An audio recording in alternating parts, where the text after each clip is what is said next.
그중 핵심 원칙 하나를 소개하면 과학자와 수학자는 이상적인 결과를 만들기 위해 서로 소통하며 상호작용하고 토론하며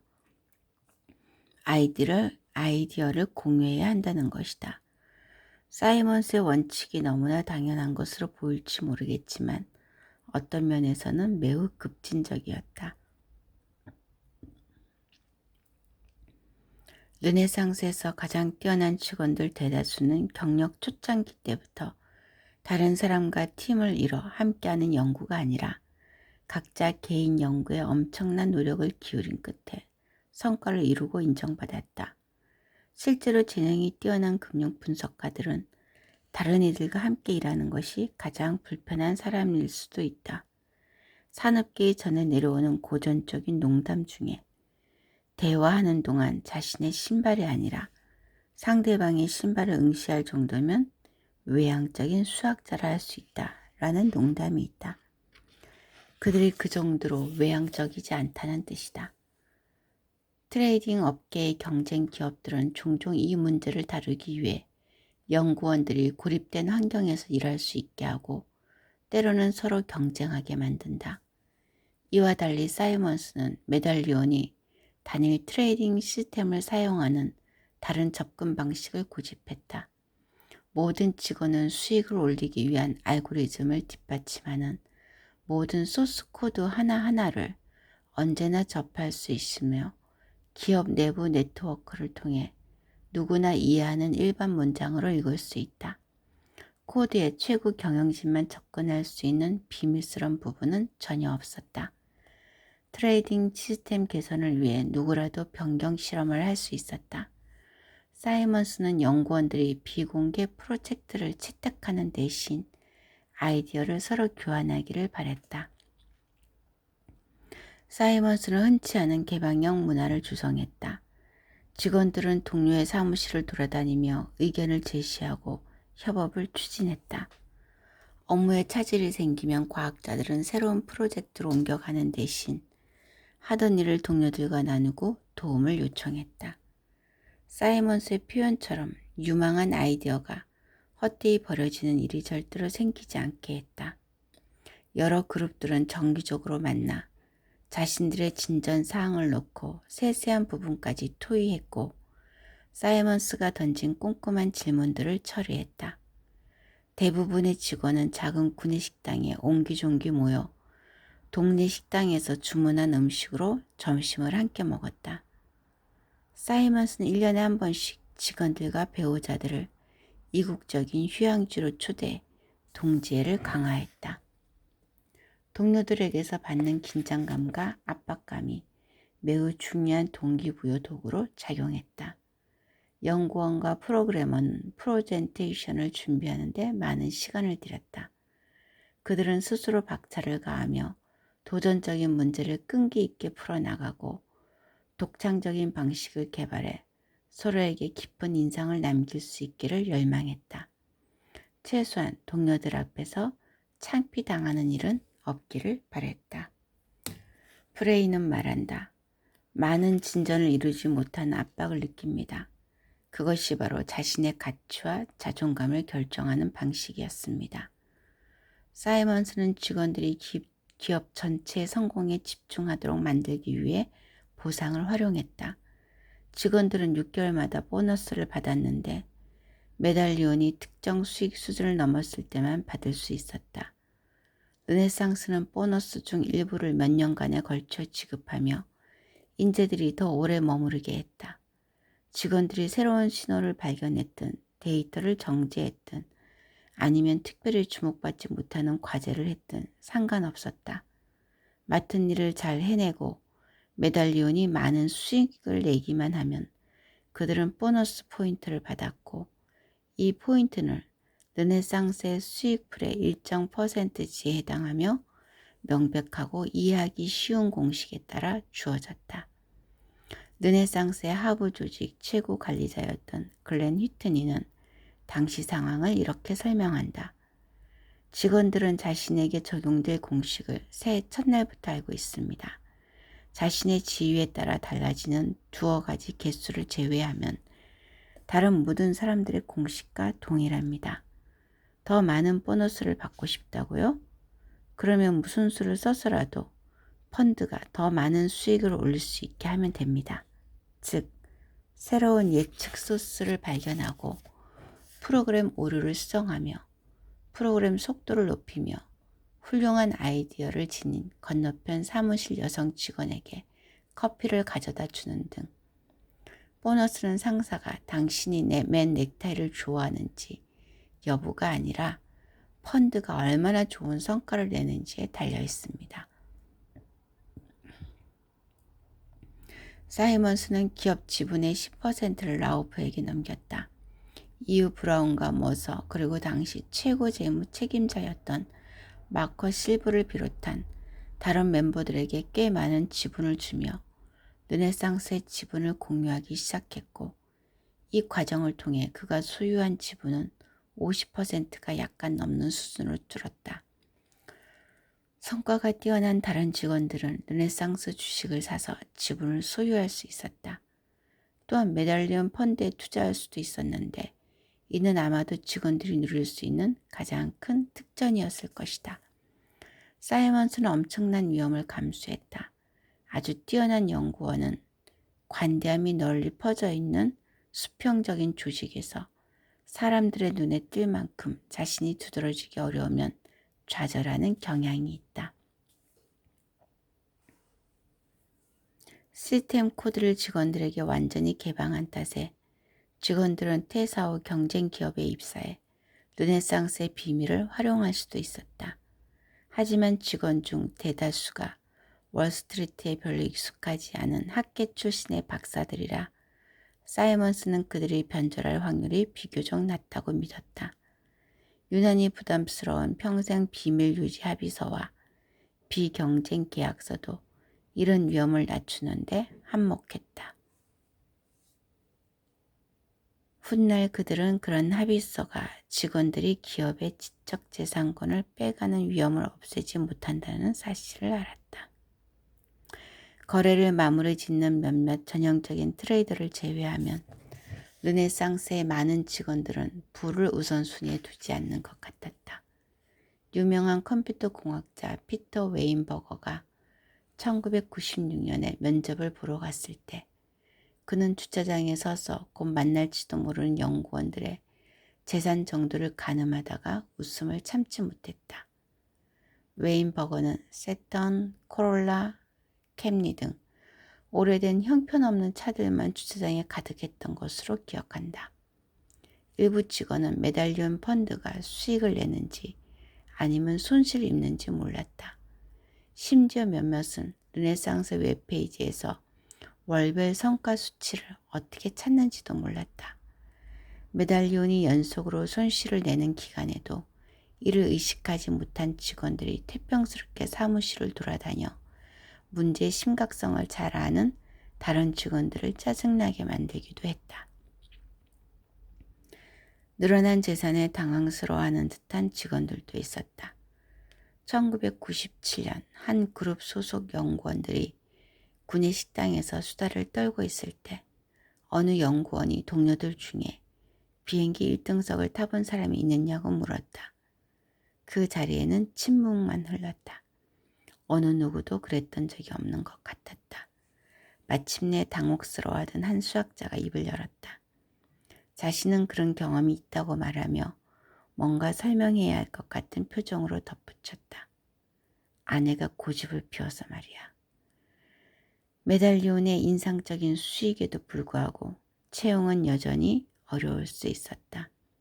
잠재적 채용 후보들 중에 르네상스를 아는 사람은 거의 없었고 그런 기업에 합류한다는 것은 지금껏 쌓은 개인적인 인정을 포기하고 대중의 관심이나 찬사를 결코 얻지 못하며 대부분의 학자들에게 생소한 개념의 프로젝트에 몰두해야 한다는 의미였다.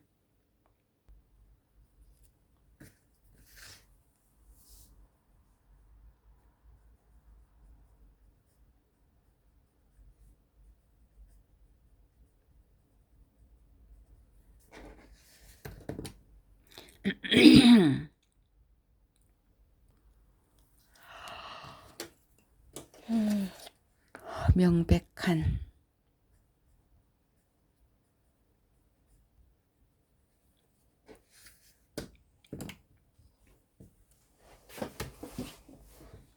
게다가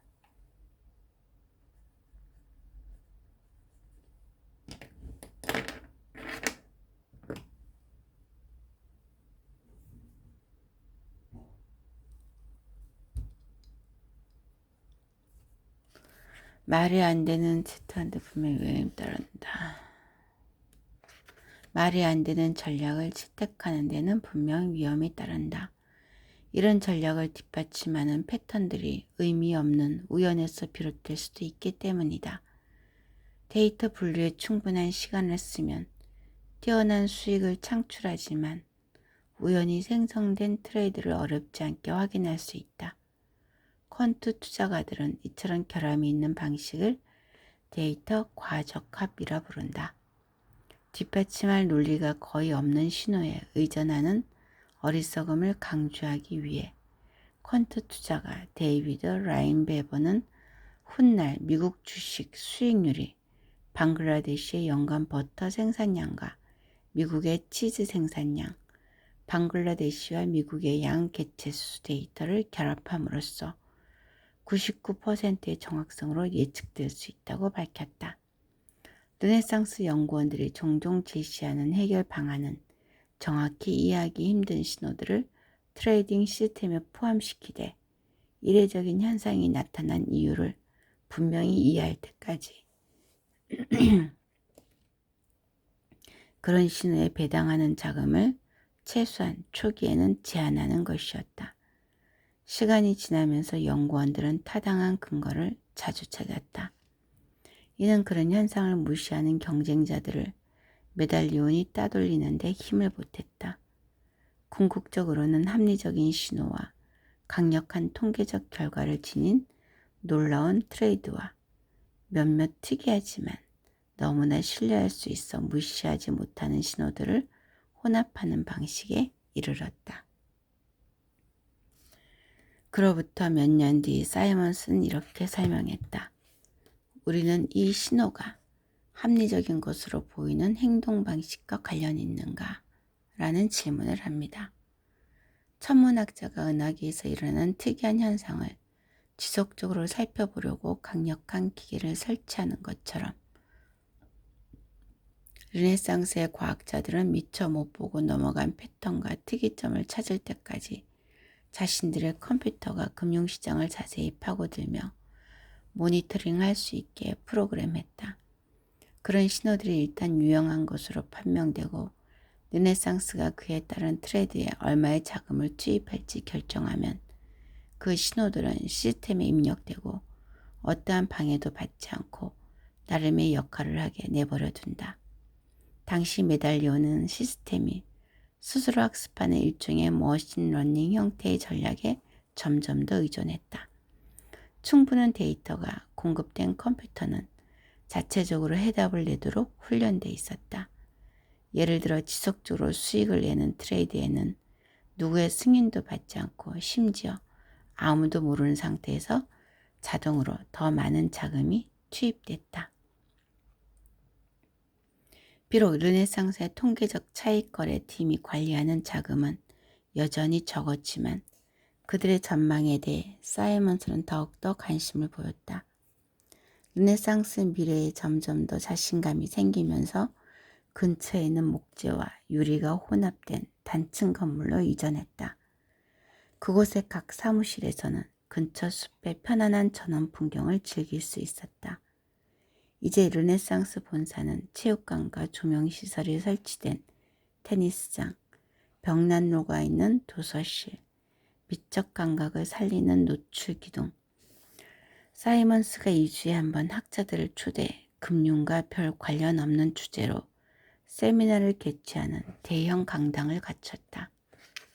20여 명의 직원들이 근무하는 트레이딩 룸은 회의실보다 크지 않았지만 직원들이 화이트보드를 공식과 도면으로 가득 채우며 의논하고 토론할 수 있도록 구내식당과 공용구역은 꽤 넓었다. 통계적 차익 거래에 의한 주식 트레이딩 결과가 좋아지자 브라운과 머서는 사무실 전체에 새로운 확신감을 불어넣으며 예전에 함께 근무했던 IBM 동료들을 트레이딩 팀에 합류시키기 위한 설득에 나섰다. 브라운은 한 IBM 동료에게 보내는 이메일에 이렇게 썼다. IBM을 떠나 우리의 기술적 트레이딩 기업으로 오는 게 어때요? 얼마 지나지 않아 델라 피에트라 쌍둥이 형제를 포함한 6명의 IBM 전 동료들이 르네상스에 합류했다.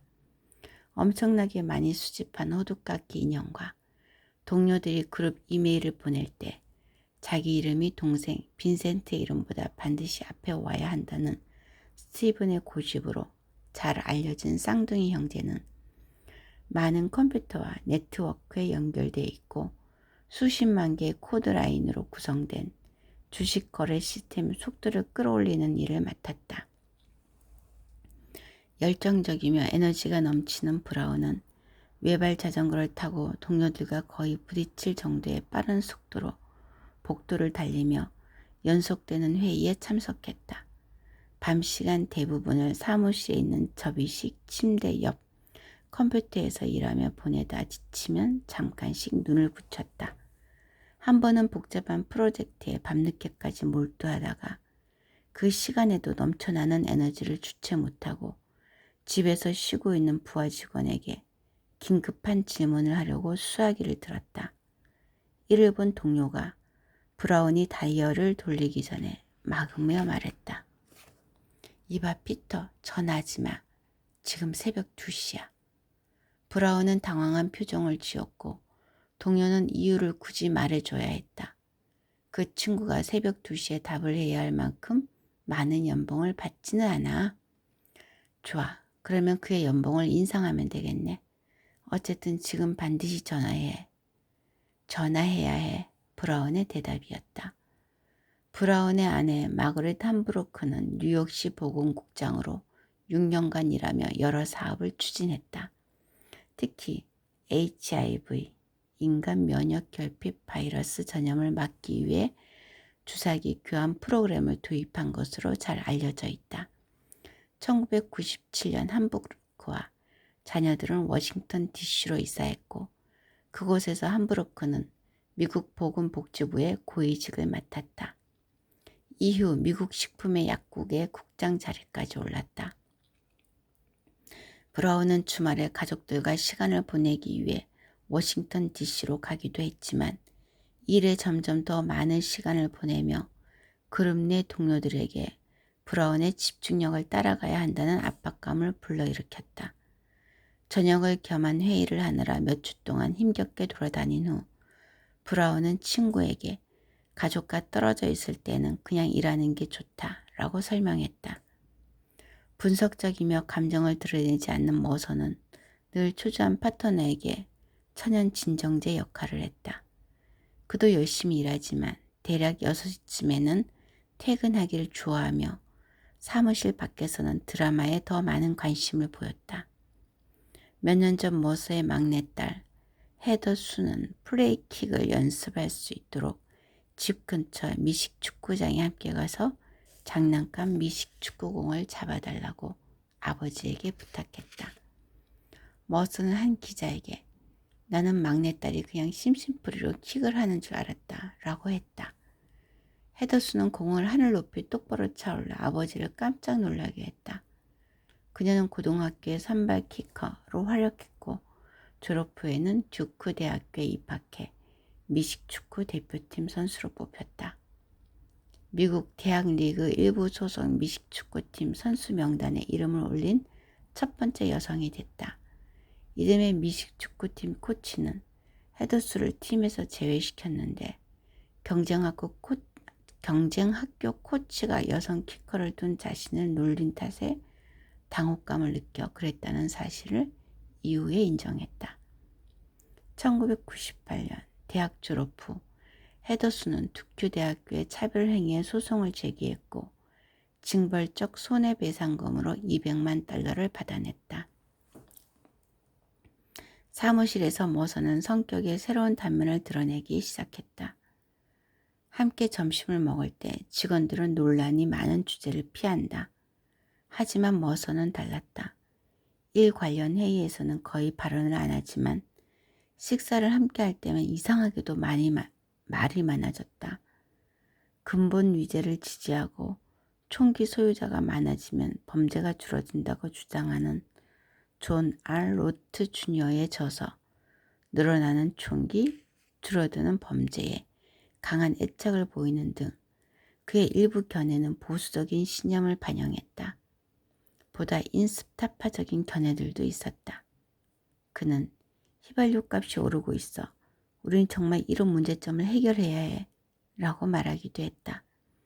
머스는 대다수가 자유주의자 또는 자유의지론자인 동료들을 점점 더 과격해지는 자신의 관점으로 놀라게 하며 자극하는 행동을 즐겼다. 어느 날 점심 식사 자리에서 머서는 백악관 인턴 모니카 루인스키와의 부적절한 관계에 관련된 위증죄와 사법방해죄로 1998년 기소된 빌 클린턴 대통령을 언급하며 클린턴이 교도소에 가야 한다라고 말했다. 그는 클린턴을 강간범과 살인범이라 부르며 대통령이 CIA와 함께 마약 밀반입 책략에 연루돼 있다는 음모론을 반복해 언급했다. 머스의 동료 대부분은 격렬한 논쟁에 말려드는 것이 싫어 서서히 멀어져 갔다. 다만 패터슨처럼 정치 중독자인 동료들은 여전히 점심 식사 자리에서 머스와 논쟁을 이어갔다. 패터슨은 머스처럼 뛰어난 과학자가 그렇게 설득력 없는 의견을 펼친다는 사실에 매우 놀랐다. 시간이 지나면서 머스의 동료들에게는 놀랄 이유가 더 많이 생겼다.